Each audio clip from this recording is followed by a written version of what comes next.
नमस्कार विद्यार्थी मित्रांनो, आपण 11वीच्या पुस्तकातील भाग नंबर 5 व्याकरण यामधील भाग दुसरा काव्यगुण आपण आज अभ्यासणार आहोत.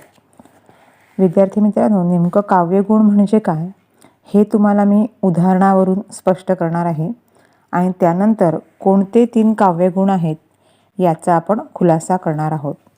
मानवी जीवनात शब्दाचे, वाणीचे, व्यापाराचे खूप महत्त्व आहे.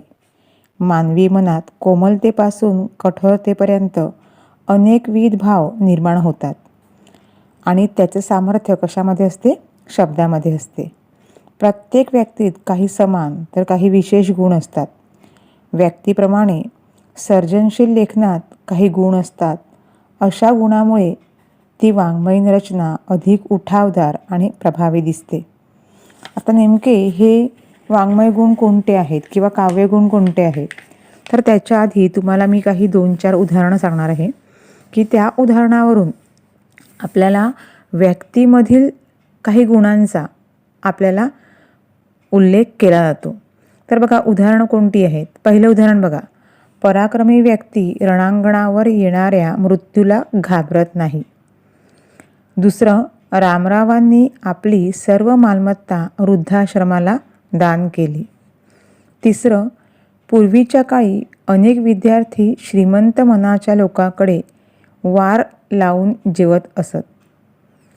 पुढे, संतांनी परोपकार हीच जीवनाची इति कर्तव्यता मानली. आणि शेवटचं उदाहरण, पक्षाचे पिल्लू झाडावरून पडून गतप्राण झाल्याचे पाहून तो कळवळला. आता या 2-4 उदाहरणावरून तुम्हाला नेमकं लक्षात येईल की पहिल्या उदाहरणावरून काय सांगितलं आहे? तर पराक्रम आहे. दुसऱ्या उदाहरणावरून काय सांगितलेलं आहे? तर उदारता आहे. त्यानंतर आहे औदार्य, परोपकार, संवेदनशीलता आणि करुणा. यासारखे गुण आपल्याला वरील उदाहरणावरून दिसून येतात. आता हे व्यक्तीमध्ये असे गुण असतात, तसेच गुण कशामध्ये असतात? काव्यामध्ये पण असतात. आणि ह्याच गुणांमुळे काव्य उठावदार दिसते. मग काव्य उठावदार प्रभावी होण्यास ज्या गुणांची मदत होते त्याला काय म्हणतात? काव्य गुण असं म्हणतात. जसं बघा, उदाहरण देते तुम्हाला मी, का वर्गात तुम्हाला समजा एखाद्या विद्यार्थ्याला शिक्षक काही कारणामुळे ओरडले, तर एखाद्या विद्यार्थ्या डोळ्यात पटकन पाणी येते, तो रडायला येतो. आणि समजा दुसरा विद्यार्थी आहे ज्याला ओरडल्यानंतर काहीच नाही, हसून दाखवणार, बाहेर जाऊन मस्त खिदळणार. असे 2 फरक आहेत. म्हणजे कोण एखादा कठोर असतो, एखादा खूप कसा असतो? कोमल असतो, हळवा असतो असं आपण म्हणतो. मग हे व्यक्तीमधले गुण आहेत. अशाच गुण जे आहेत ज्यामुळे काव्य उठावदार आणि प्रभावी दिसते त्या गुणाला काय म्हणतात? काव्य गुण असे म्हणतात. आता काव्यगुणामध्ये कोणकोणते गुण आहेत आणि त्या काव्यगुणाच्या शब्दाची वैशिष्ट्ये कोणती आहेत ती आपण पहिल्यांदा पाहणार आहोत. असं व्यक्तीमध्ये अनेक गुण असतात, तसे काव्यात पण काही गुण असतात. व्यक्तीच्या चांगल्या गुणामुळे व्यक्तीचं चरित्र खुलतं. तसंच काव्याचं पण काय आहे की काव्याच्या पण गुणामुळे काव्य उठावदार आणि सुंदर दिसतं. मग आता काव्यगुणातील शब्दाची वैशिष्ट्ये कोणती आहेत? तर पहिलं आहे की सोपे, सुटसुटीत, उच्चारण सहज, सुलभ, म्हणजे काय? सहज आपल्याला कळतं असे शब्द. शब्दामधली नाद मधुरता. त्यानंतर आहे शब्दामधील गेयता, त्या शब्दाच्या अर्थाचा आंतरिक गोडवा आणि काव्यपंक्तीमधून व्यक्त होणारा असा हा भाव. मग आता असे जे गुण आहेत, काव्यगुण आहेत, हे काव्यगुण नेमके कोणकोणते आहेत? तर पहिला काव्यगुण आहे तो म्हणजे प्रसाद. काय? प्रसाद. प्रसाद याचाच अर्थ सुलभता, सोपेपणा. लक्षात घ्या विद्यार्थी मित्रांनो, प्रसाद हा पहिला गुण आहे, काव्यगुण. याचा अर्थ सुलभता, सोपेपणा. म्हणजे समजा आपण एखादं काव्य ऐकलं किंवा वाचलं तर त्याचा आपल्याला सरळ अर्थबोध करून देणारा असा हा गुण असतो, म्हणून त्याला काय म्हणतात? प्रसाद असं म्हणतात. पुन्हा एकदा लक्षात घ्या, आपण ज्या वेळेला या काव्यगुणांचा बरोबर. काय ह्या काव्यगुणाचं वैशिष्ट्य काय आहे?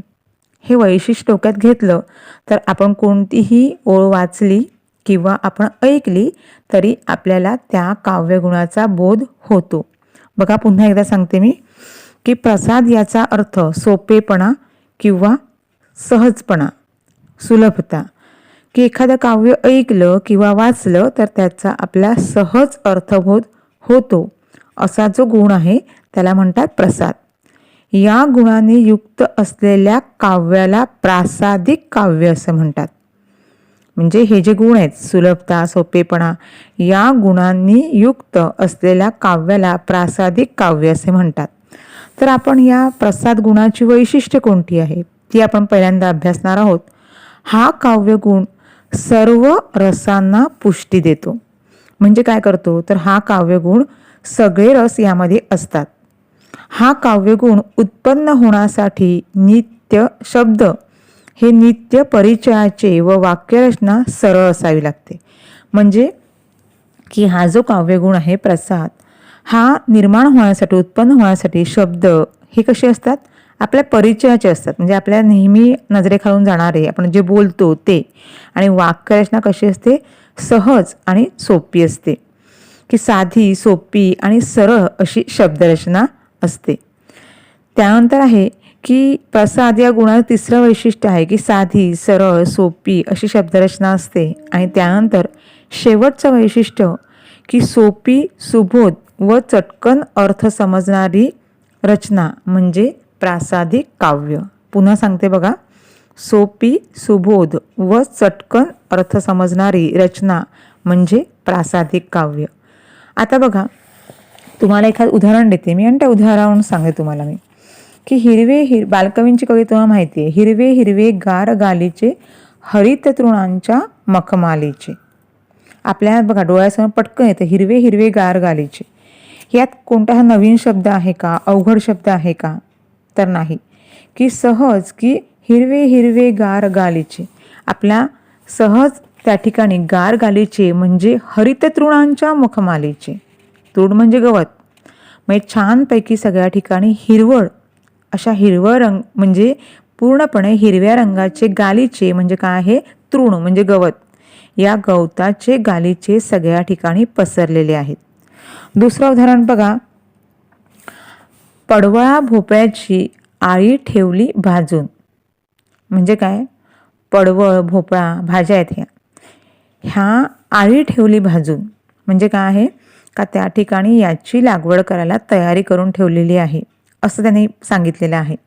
ही इंदिरा संतांच्या ओळी आहेत. म्हणजे की प्रसाद या काव्यगुणाचा अर्थ की साधी सरळ रचना आपल्याला त्या काव्यामधनं सहज बोध होतो. आई म्हणून कोणी आई सहा कमारी, अर्थ सहज समजतो की हे सांगा बरं. म्हणजे की ज्या ठिकाणी काव्यगुण हा आपल्याला सहज बोध होतो, सोपा आहे, त्या ठिकाणी काय म्हणतात, प्रासाद हा गुण त्या ठिकाणी वाचल्यानंतर आपल्याला सहज अर्थ समजतो. त्यामुळे की कोणतीही अवघड, पांडित्यपूर्ण, मोठमोठाले समास असलेले, अलंकार असलेले अशी शब्द वापरत नाहीत, तर सहज असा अर्थ त्या ठिकाणी होतो. त्यामुळे त्याला काय म्हणतात, प्रासाद असं म्हणतात. की बालकवींची फुलराणी, औदुंबर, कवी यशवंतांची आई, ग. दि. माडगूळकरांच्या काही कविता या प्रासादिक गुणांचे चांगले नमुने आहेत. लक्षात घ्या.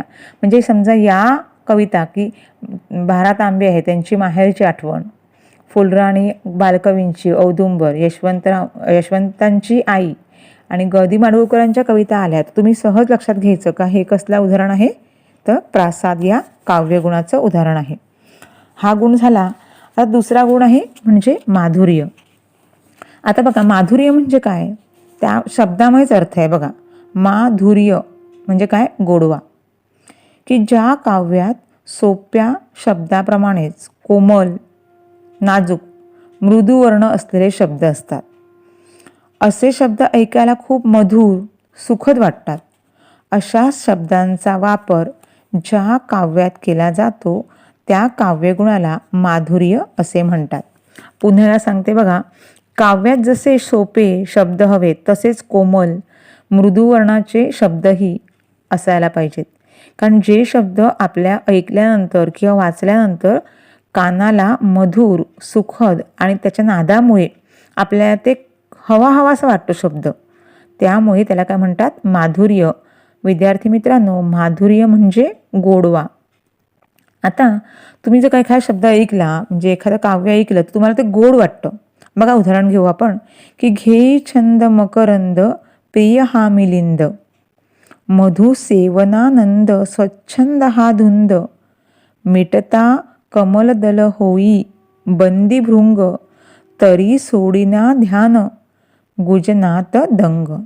आता बघा या ठिकाणी काय आहे, कसं आहे बघा, की मकरंद, मिलिंद, स्वच्छंद, धुंद, भृंग, बंदी, दंग, म्हणजे हे शब्द बघा कसे आहेत, तो कोमल, नाजूक आणि आपला ऐकायला कसे वाटतात, सुखद वाटतात.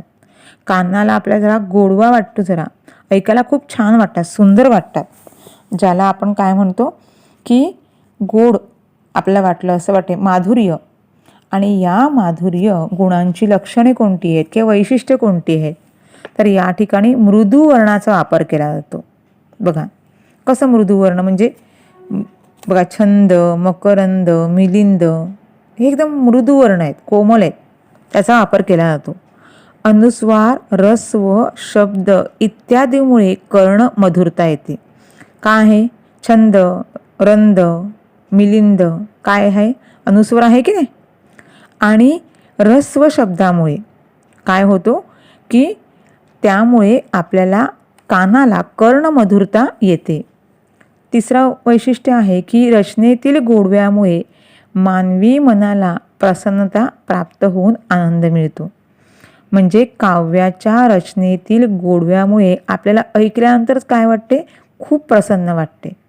आणि शेवटचं वैशिष्ट्य आहे, या काव्यगुणांनी आपली वृत्ती, चित्तवृत्ती तल्लीन होते. म्हणजे काय बघा, आता हे जेव्हा आपण ऐकतो एखादं गाणं किंवा एखादं काव्य ऐकतो, त्यावेळेला बघा बरेचसे लोक असं काय होतं, त्या धुंदीमध्ये मान डोलवतात किंवा आपल्या हाताची बोटं आहेत ती अशी वाजवतात, म्हणजे हळूहळू, म्हणजे आपली चित्तवृत्ती काय होते, तल्लीन होते. आपण ते खूप ऐकतो किंवा आपल्या कानाला खूप छान गोडवा वाटतो किंवा सोपी सहज रचना, मृदू वर्ण असतात, त्यामुळे या गुणाला माधुर्य असं म्हणतात.